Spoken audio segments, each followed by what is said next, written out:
പാഠങ്ങളാണ്. കൃഷി വിജയത്തിന്റെ സ്വരവ്യഞ്ജനങ്ങളാകുന്ന ആ തന്ത്രങ്ങൾ നാഥൻ ഞങ്ങളോട് പങ്കുവച്ചു. കേരളത്തെ സംബന്ധിച്ചിടത്തോളം പറയുകയാണ്, നല്ല ഇനം പശുക്കളെ കിട്ടാൻ വളരെയധികം അങ്ങനെ ഫാമിൽ വളരെ നല്ല പശു. അതെ, ഈ പശുക്കളുടെ ഒരു തെരഞ്ഞെടുപ്പ് രീതിയാണ്. ഇത് ഞാൻ ഉദ്ദേശിക്കുന്നത്, ഇത് കന്നുകുട്ടികളെ നമ്മൾ വളർത്തുകയാണെങ്കിൽ അപ്പം നല്ല ആദ്യമേ കന്നുകുട്ടികളുടെ സൈസ്, ഈ ജനിക്കുമ്പോഴുള്ള വെയിറ്റ്, പിന്നെ നമ്മൾ പ്രീമിയം ഇൻസെമിനേറ്റ് ചെയ്യുക. പശുക്കളെ, നമ്മളുള്ള പശുക്കളെ പ്രീമിയം തന്നെ നല്ല ജെൻസിലുള്ള ബീജം കൊണ്ടുവന്ന് നമ്മൾ ഇൻസെമിനേറ്റ് ചെയ്യുക. അപ്പോൾ അതിൽ നിന്ന് കുഞ്ഞുങ്ങളെ നല്ല കുട്ടികളെ തിരഞ്ഞെടുത്ത്, അതായത് അതിൻ്റെ നീളവും അതിൻ്റെ വെയിറ്റും അതിൻ്റെ രീതിയൊക്കെ കാണുമ്പോഴത്തേക്ക് നമുക്ക് ഏതാണ്ട് ആ ഒരു വളരെ കാലത്തെ ആ ഒരു ഇതുകൊണ്ട് നമുക്ക് അറിയാൻ പറ്റും. അപ്പോൾ അങ്ങനെ വളർത്തിയെടുത്ത് ഇവിടെ പശുക്കൾ നല്ല ഉൽപ്പാദന ശേഷിയുള്ള പശുക്കളെ ഉണ്ടാക്കുന്നതാണ് ഏറ്റവും നല്ലത്. ഇപ്പോൾ ഈ കേരളത്തിന് തന്നെ മാതൃകയായിട്ടുള്ള ഒരു ഹീഫർ പാർക്ക്, അതായത് ഒരു കിടാരികളുടെ ഒരു വലിയ ഷെഡാണ്. ധാരാളം കിടാരികൾ ഇവിടെ ഉണ്ട്. എന്താണ് ഇതിൻ്റെ ഒരു തന്ത്രം? ഇതിൻ്റെ പ്രധാന കാര്യം നമ്മുടെ ഈ പാലുൽപാദനം വർദ്ധിപ്പിക്കുക എന്നുള്ളതാണ്.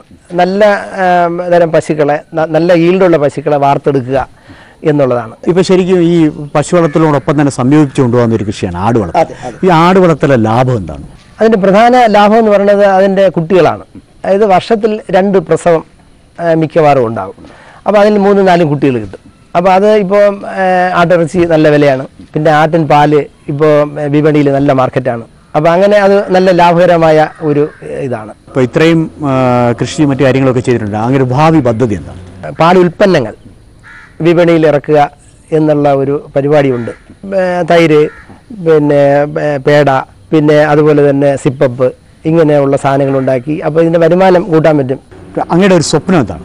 അതായത് ഇന്ത്യക്കകത്തുള്ള തനത് ബ്രീഡുകൾ, അതായത് പിന്നെ കപില, കാസർഗോഡ് ഡോർഫ്, മലനാടൻ ഗിദ്ദ, പിന്നെ കാങ്കേയം, കാങ്ക്രേജ്, ഇങ്ങനെ പല ഇനങ്ങളുണ്ട് ഇന്ത്യൻ തനത് ബ്രീഡുകൾ.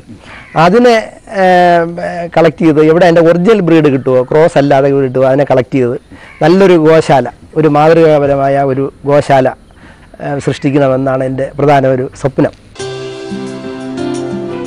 ക്ലേശങ്ങൾ കുറയ്ക്കുന്ന ആധുനിക സാങ്കേതികതകൾക്കൊപ്പം പോകുമ്പോഴും കൃഷിയുടെ നീതിയും നേരും നാഥൻ കൈവിടുന്നില്ല.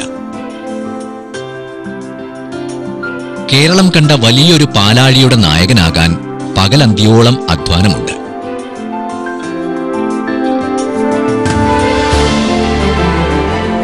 ആത്മവിശ്വാസത്തിന്റെ കരുത്തുണ്ട് ആ ചലനങ്ങളിൽ. സന്തോഷങ്ങളിലും സന്താപങ്ങളിലും തനിക്ക് തുണയായ ഗോവൃന്ദത്തിന്റെ അനസൂയ വിശുദ്ധമായ സുഹൃതം അതിൽ സ്പന്ദിക്കും. നാഥൻസ് ഡയറിയുമായി നിങ്ങൾക്കും ബന്ധപ്പെടാം. അവനീന്ദ്രനാഥൻ, തെങ്ങുംപള്ളിയിൽ, പയറ്റുവിള PO, തിരുവനന്തപുരം.